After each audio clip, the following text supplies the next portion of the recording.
தோழர் அனைவருக்கும் வணக்கம். நமது சேனலில் டிஎன்பிசி ப்ரீவியஸ் கொஸ்டின்ஸ் வந்து சப்ஜெக்ட் வைஸ் பார்த்துட்ருக்கோம். நீங்கள் நம்ம பார்க்கக்கூடியது பிடிஜிஎஸ் 2021 தேர்வில் கேட்கப்பட்ட ஹிஸ்ட்ரி கொஸ்டின்ஸ்லாம் என்னென்னு பார்க்கலாம். வித் ஆப்ஷன் டீட்டெயில்ஸோடு பார்க்கலாம். இப்போ இதே மாதிரி வந்து உங்களுக்கு சப்ஜெக்ட் வைஸ் வந்து அப் டு டேட் வரை நம்மகிட்ட கொஸ்டின்ஸ் இருக்குது. தேவைப்படுகிற நண்பர்கள் 7667448486 நம்பரை கான்டாக்ட் பண்ணுங்கள். முதலாவது கேள்வி, பெண் சிசு கொலை வழக்கம் டேஷ் மத்தியில் அதிகமாக இருந்தது. யார் மத்தியில் அப்படின்னா ராஜபுத்திரர்கள். இவங்க வந்து பார்த்திங்க அப்படின்னா ராஜஸ்தான் பகுதியை அந்த ராஜஸ்தான், குஜராத், மத்திய பிரதேசம் அந்த பகுதியை சார்ந்தவர்களாக இருப்பாங்க. ஸோ அவங்க வந்து ராஜபுத்திரர்கள் அப்படின்னு அழைக்கப்படுவாங்க. அங்கே பெண் சிசு கொலை வழக்கம் அதிகமாக இருந்துச்சு.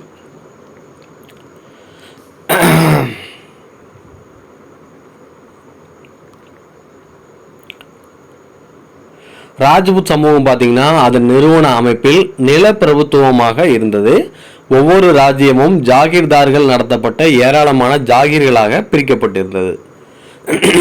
அடுத்தது இரண்டாவது கேள்வி, நானா சாஹிப் ஆங்கிலேயருக்கு எதிரான மனவெறுப்பை வளர்த்து கொண்டது ஏன் அப்படின்னா, நானா சாஹிப் பார்த்தீங்கன்னா ஆங்கிலேயர்கள் ஓய்வூதியம் தரதா சொல்லியிருப்பாங்க. அந்த ஓய்வூதியம் மறுக்கப்பட்டதால தான் வந்து அவர் ஆங்கிலேயர் வந்து எதிர்ப்பார்.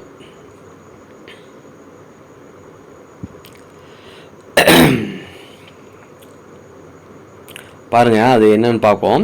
கிழக்கிந்திய கம்பெனி அரசின் கவர்னர் ஜெனரல் டல்ஹௌசி கொண்டு வந்த அவகாசிலிக் கொள்கையின்படி வாரிசிழப்பு கொள்கை ஒரு பேர் தான் அவகாசிலிக் கொள்கை. வாரிசற்ற இந்திய அரசுகளை பிரித்தானிய கம்பெனி அரசு கையகப்படுத்தியது. இக்கொள்கையின்படி ஆட்சி இழந்த அரசுகள் பார்த்தீங்கன்னா சதாரா, ஜெய்ப்பூர், சம்பல்பூர், பகத், நாக்பூர், ஜான்சி. இது முக்கியமானது. அடுத்தது, மேலும் ஆட்சி சரியாக செய்யாத அவத் அரசையும் கிழக்கிந்திய கம்பெனி கையகப்படுத்தியது. கம்பெனி ஆட்சிக்கு 4 மில்லியன் பவுண்டு ஸ்டெர்லிங் வருவாய் கிடைத்தது. இதெல்லாம் வந்து கையகப்படுத்தியதுனால. பித்தூர் அரசர் 2ஆம் பாஜிராவின் மறைவிற்கு பின்பு அவருக்கு ஆண்டு ஓய்வூதியமாக கிழக்கிந்திய கம்பெனி ஆட்சி ஆண்டிற்கு 80,000 பவுண்ட் வந்து ஸ்டெர்லிங் வழங்கி வந்ததை வந்து நிறுத்தியது.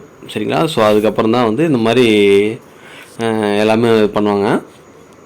3, ஐனி இ அக்பரி என்ற நூலை எழுதியவர் யார்?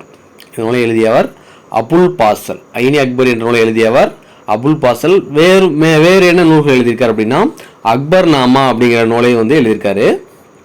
அபுல் பாசல் தன்னுடைய ஐனி அக்பரியில் ஜமீன்தார்கள் அவருக்கான தகுதியுடைய ஜாதிகளை வந்து குறிப்பிடுகிறார். சரிங்களா?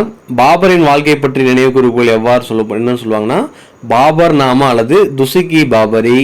முகலாய வம்சத்தில் உலக செவ்வியல் இலக்கியமாக கருதப்படுவது துசுகி பாபரி. அது முக்கியமான நூல். அதே போல ராஷ்நாமா அப்படிங்கிறது என்ன அப்படின்னா, இந்து இதிகாசமான மகாபாரதோட பாரசீக மொழிபெயர்ப்பு தான் ராஷ்நாமா. 4, குப்தர் காலத்தில் கிழக்கு கடற்கரையில் உள்ள முக்கிய துறைமுகம். இந்த துறைமுகம் வந்து கேட்டே இருக்காங்க. ஒன்றா மேற்கு கடற்கரை நல்லா படிச்சுக்கங்க, இல்லைன்னா கிழக்கு கடற்கரை படிச்சுங்க. சரிங்களா? கிழக்கு கடற்கரையில் முக்கிய துறைமுகம் தாமிரலிப்தி. சரிங்களா?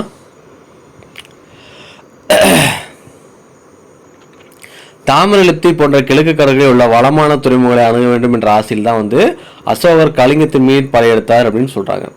பாருங்க, கிழக்கு கடற்கரை துறைமுகம் எது அப்படின்னா, காண்டசாலா ஆந்திராவில் இருக்கு, தாமிரலிப்தி ஒடிசா, அரிக்கமேடு புதுச்சேரி. மேற்கு கடற்கரை துறைமுகம்லாம் பார்த்தீங்கன்னா புருச் குஜராத், கல்யாண் மகாராஷ்டிரா, சோப்பாரா மகாராஷ்டிரா, காம்பே குஜராத். 5, மொஹஞ்சதாரோவில் கண்டுபிடிக்கப்பட்ட முத்திரைகள் எதனால் செய்யப்படவில்லை அப்படின்னா வந்து சங்கு. சரிங்களா? மொஹஞ்சதாரோவில் கண்டுபிடிக்க முத்திரைகள் வந்து பார்த்தீங்கன்னா சங்குனால் செய்யப்பட்டது கிடையாது. தந்தம், சித்திரை வேலையுடைய மட்கலன், சவர்க்கரமத்த சவர்க்காரன் கொடுத்துருக்காங்க. சர்க்கரம் இதெல்லாம் இருக்குது, பட் சங்கு இல்லைங்கிறாங்க. பார்த்தீங்கன்னா அந்த காலகட்டத்தில் 2000 முத்திரைகள் வந்து எடுக்கப்பட்டது அகழ்வாய்வின் பொழுது. இந்த முத்திரைகள் பொதுவாக சதுரம், நீள் சதுர வடிவம் அப்படி தான் இருந்துச்சு. முத்திரை அச்சுகள் மென்மையான ஒரு வகை மாவுக்களை செதுக்கி செய்யப்பட்டதாக இருந்துச்சு. சரிங்களா? 6, சூஃபிசம் டேஷ் மதத்தில் தோன்றி வளர்ந்தது. சூஃபிசம் பார்த்தீங்கன்னா இஸ்லாம். சூஃபிசம் என்பது அப்படின்னா மத நடைமுறையின் ஒரு மாய அமைப்பாகும். இது முக்கியமாக சன்னி இஸ்லாத்தில் காணப்படுகிறது. ஆனால் இது சியா இஸ்லாமுக்குள்ளும் உள்ளது. இஸ்லாமிய சுத்திகரிப்பு, ஆன்மீகம், சடங்குகள், துறவு மற்றும் எசோட்டெரிசம் ஆகியவற்றில் கவனம் செலுத்துகின்றனர். ஆன்மீகம், துறவு அதெல்லாம் வந்து இவங்க அதிக கவனம் செலுத்துறதா வந்து சூஃபிசம். 7வது கேள்வி, விஜயநகர பேரரசுக்கு விஜயம் செய்த நிக்கோலோ டி கோண்டி என்பவர் ஒரு இத்தாலிய பயணி. நிக்கோலோ டி கோண்டி இத்தாலிய பயணி. இவர் வந்து இத்தாலிய வணிகர் ஆவார். 8. 1863ஆம் ஆண்டு யாரால் பழைய கற்கால கருவிகள் முதலில் இந்தியாவில் கண்டுபிடிக்கப்பட்டது? 1863 ராபர்ட் ப்ரூஸ்பூட், சென்னை பல்லாவரம். பாருங்க, வரலாற்றுக்கு முற்பட்ட இந்தியா பற்றிய ஆய்வுகளின் தந்தை என அழைக்கப்படுபவர் ராபர்ட் ப்ரூஸ்பூட். ஃபர்ஸ்ட் கண்டுபிடிச்சு பார்த்தீங்கன்னா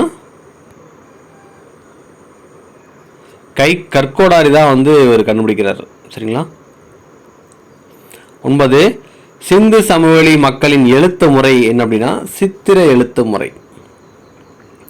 10. பின்வரும் காரணங்களுக்காக பிற்கால சோழர்கள் விரிவான நில அளவை மேற்கொள்ளப்பட்டது. எதுக்காக அப்படின்னா என்னெல்லாம் கொடுத்துருக்காங்க? விவசாய நிலங்களை அளப்பதற்காக பல்வேறு படிநிலைகள் நிலத்தை வகைப்படுத்த. 2. நில உரிமைகளில் மோசடிகளை தவிர்க்க. 3.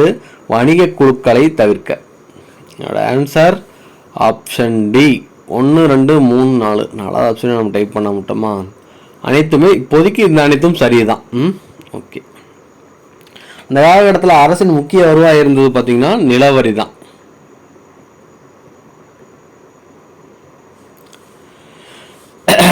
சோழர்கள் ஆட்சி காலத்தில் அந்தணர்களும் சைவ வேளாளர்களும் பார்த்தீங்கன்னா வரி சலுகை மிகுதியாக இருந்தது. இதனால் வந்து வலங்கை இடங்கை பிரிவினரான சாதாரண மக்கள் ஒன்று கூடி எதிர்த்து புரட்சி செய்தனர், கோவில்களை இடித்தனர். இதன் காரணமாக கிபி 1070 அதிராஜேந்திரன் என்ற மன்னன் கொல்லப்பட்டான். பெருநில சொந்தக்காரர்களாய் இருந்த உயர் சாதியினருக்கும் ஆட்சியாளருக்கும் எதிராக சாதாரண வணிக மக்களும் நடுத்தர மக்களும் எதிர்த்து போராடிய வரலாற்றை வந்து கல்வெட்டு கூறுகிறதுங்கிறாங்க. எந்த கல்வெட்டு? கல்வெட்டுகள் கூறுகிறது அப்படின்னு சொல்றாங்க. எந்த கல்வெட்டுன்னு நான் மென்ஷன் பண்ணல. சரிங்களா? ஓகே, இத்துடன் இந்த பதிவு முடிந்தது. அடுத்த பதிவு சந்திப்போம். நன்றி, வணக்கம்.